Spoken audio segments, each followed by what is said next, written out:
प्रिय दर्शकों, ओम नमः शिवाय। आइए आज हम राजयोग के 10वें प्रकरण की चर्चा करते हैं और यहाँ पर हम मात्र एक ग्रह से बनने वाले राजयोग की चर्चा करेंगे। यूँ तो अधिक से अधिक ग्रहों से यदि सुखद स्थिति बनती है तो उतना ही अच्छे उत्तम राजयोगों का निर्माण होता जाता है, तो ये सभी की कुंडली में बड़ा मुश्किल होता है। इसलिए हम ढूंढें कि कोई एक ग्रह भी ठीक ठाक हो तो वह हमें राजयोग दिला सकता है। ये कैसे हो सकता है? और राजयोग का अर्थ है कि हमें आज के युग में उत्तम पद मिल जाए, उत्तम आजीविका मिल जाए, अर्थात हमें अच्छे आय के साधन प्राप्त हो जाएं, अच्छा मकान हो जाए और जेब में पैसे रहें, शरीर ठीक ठाक रहे और साथ में सुख भी प्राप्त होता रहे, जैसा राजाओं के समय था। तो आजकल राजयोगों के संबंध में प्राइवेट जॉब भी है और 10 लाख से ऊपर का पैकेज है तो वो छोटा मोटा राजयोग है। 6 लाख से ऊपर का वार्षिक आमदनी है वो भी छोटा मोटा राजयोग है। अब जितना ही उत्तम प्राइवेट जॉब कर रहा है, कोई 20 लाख का पैकेज है, निश्चित तौर पे यह एक उत्तम राजयोग माना जाता है। तो अब राजयोग का अर्थ सिर्फ प्रधानमंत्री, राष्ट्रपति और मंत्री ही न लें, अब उसके लिए और भी बड़े बड़े उत्तम योग चाहिए जो हमने 9 तक चर्चा की है। इसमें भी बन जाएंगे जो हम एक ग्रह से राजयोगों की चर्चा करेंगे उसमें भी।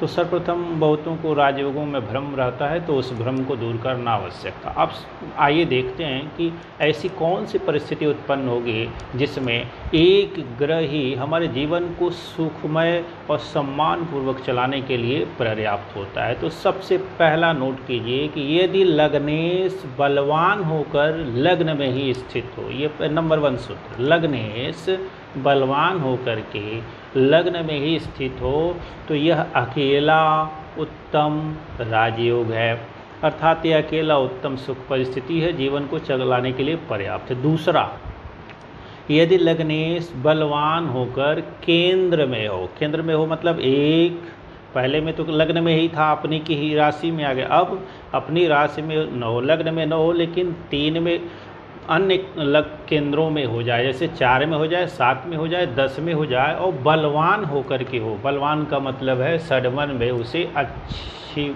मात्रा में बल प्राप्त हो जाते हों, तो ऐसा लग्नेश भी उत्तम राजयोग देने में समर्थ है अकेले।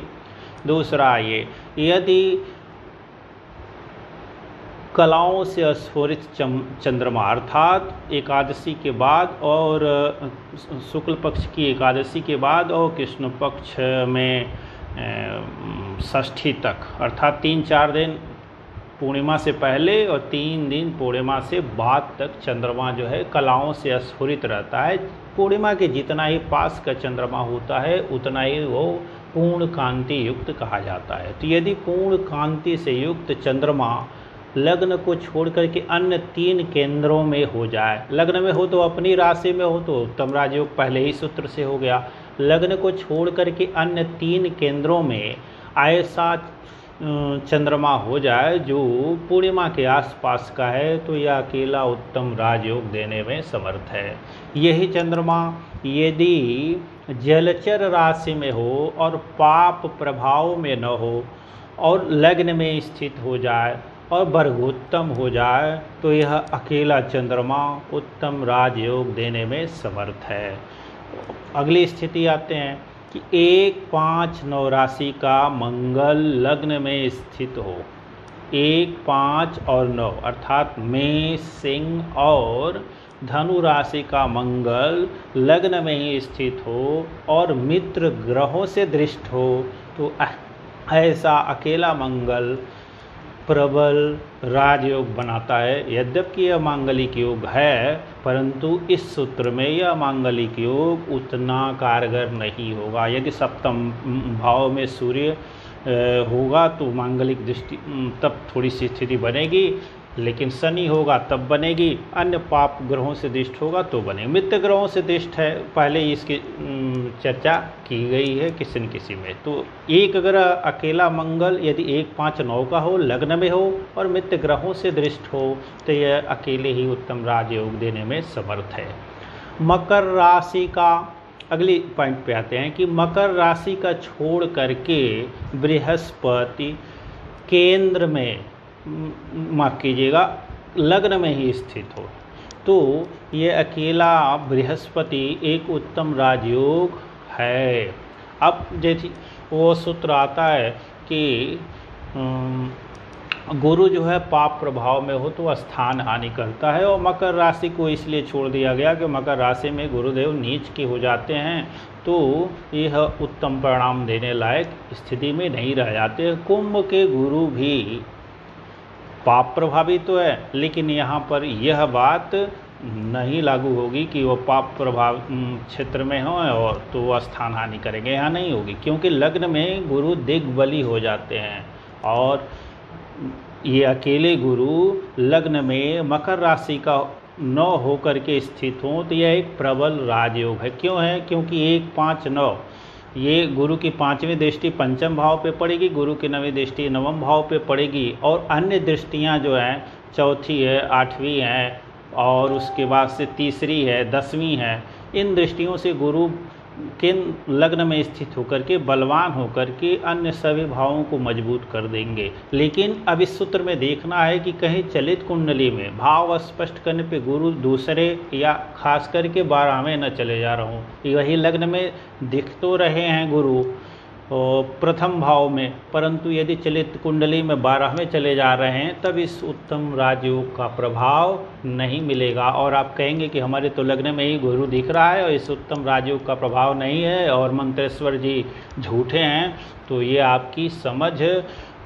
कम है। पूरे फलदीपिका अध्ययन करें, फलदीपिका का अध्ययन करें, पूरे पराशर होरा शास्त्र का अध्ययन करें, तब मंत्रेश्वर जी और पराशर होरा शास्त्र पे कमेंट करने की क्षमता आपकी आएगी। 1-2 श्लोक पढ़ लेने से आप नहीं कर सकते। तो हमने देखा कि मकर राशि का छोड़ करके अन्य 11 राशियों का बृहस्पति केंद्र में हो तो यह एक उत्तम राजयोग है। उसके बाद आते हैं कि यदि कुंडली में बुध को बृहस्पति देख रहा हो और उत्तम भावों में दोनों ग्रह हों तो इस जातक की मंत्रणा को, इस जातक की सलाह को राजा लोग भी मानते हैं, और जब राजा लोग मानेंगे तो निश्चित तौर पे यह एक उत्तम राजयोग है। उसके बाद से और भी स्थिति बनेगी कि यदि जन्म कुंडली में ये एक ग्रह से जो बनने वाले राजयोग हैं उसमें एक और बनेगा, यदि जातक राजवंश में उत्पन्न हुआ हो और शुक्र को बृहस्पति देख रहा हो, यदि जातक राजवंश में उत्पन्न हुआ अर्थात उत्तम कुल में उत्पन्न हुआ हो। आज ये स्थिति ले लीजिए जैसे STM में धन धान्य सुखी परिवार में उत्पन्न हुआ हो, अच्छे आय वर्ग में उत्पन्न हुआ, उत्तम कुल का अर्थ आज यही ले लीजिए। तो यदि उत्तम कुल में उत्पन्न हुआ हो तो शुक्र को बृहस्पति देख रहा हो तो यह भी एक उत्तम राजयोग है। मात्र इन्हीं दोनों योगों से जातक उत्तम राजयोगों को प्राप्त कर लेगा। और यदि शुक्र और गुरु एक साथ स्थित हो और अच्छे भाव में हो तो ये जातक काफ़ी धनवान हो जाता है। तो ये एक ग्रह से ही बन जाने वाले जो है ये योग हैं। यदि अन्य ग्रहों की स्थिति ठीक नहीं हो तो भी इन एक ग्रहों से बनने वाले योग से ही बहुत कुछ सुधर जाता है। अब भावेश पे चले आइएगा और ये कहिएगा कि ये तो गुरु अष्टमेश है, जैसे वृष लग्न की कुंडली में गुरु अष्टमेश हो जाएगा और वृष लग्न में ही वृष राशि में लग्न में ही गुरु आ गया और आप कह देंगे कि ये तो अष्टमेश लग्न में आ गया और मारक लग्न में आ गया। मारक जहाँ बैठता है, जहाँ देखता है वहाँ नुकसान करता है। तो पूरी की पूरी आपकी ये जो विवेचना होगी, ये जो फलादेश होगा वो गलत होगा, क्योंकि गुरु एक ग्रह है और पूरी जो है ग्रहों के समूह में गुरु सर्वाधिक शुभ ग्रह है, देव गुरु है, और गुरु लग्न में आके दिग्बली होता है, तो अभी ये सूत्र जो बताया गया तब आपको यहाँ पे समझ में आएगा। भावेश होना इसकी दूसरी प्राथमिकता है। सर्वप्रथम वो ग्रह है, 9 जो ग्रह हैं वो सर्वप्रथम पहले ग्रह हैं। 9 ग्रह के अपने स्वतंत्र गुण हैं, 9 ग्रहों के अपने स्वतंत्र स्वभाव हैं, उसके बाद से उनको भावेशों का ये आधिपत्य मिला, भावेशों की जिम्मेदारी मिली है।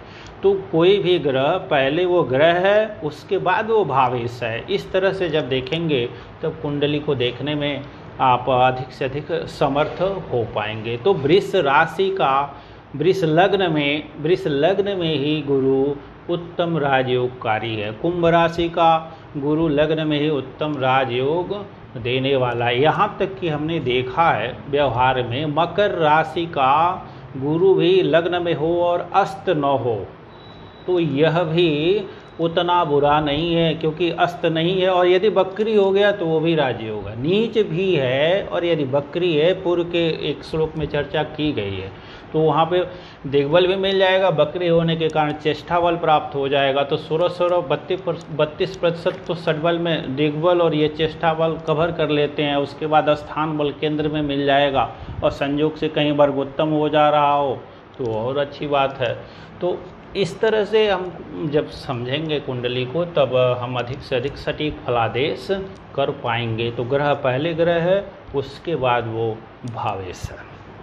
आगे यदि यह वीडियो अच्छा लगा तो चैनल को सब्सक्राइब करें, अगली वीडियो की सूचना आप तक पहुंच जाएगी। और एक अंगूठा जो है लाइक लिखा होगा उस पर लिख दें। कुंडली का विवेचन कराना चाहते हैं तो डिस्क्रिप्शन में अपना मोबाइल नंबर हमने दिया है, उस पर संपर्क कर सकते हैं। बहुत बहुत धन्यवाद।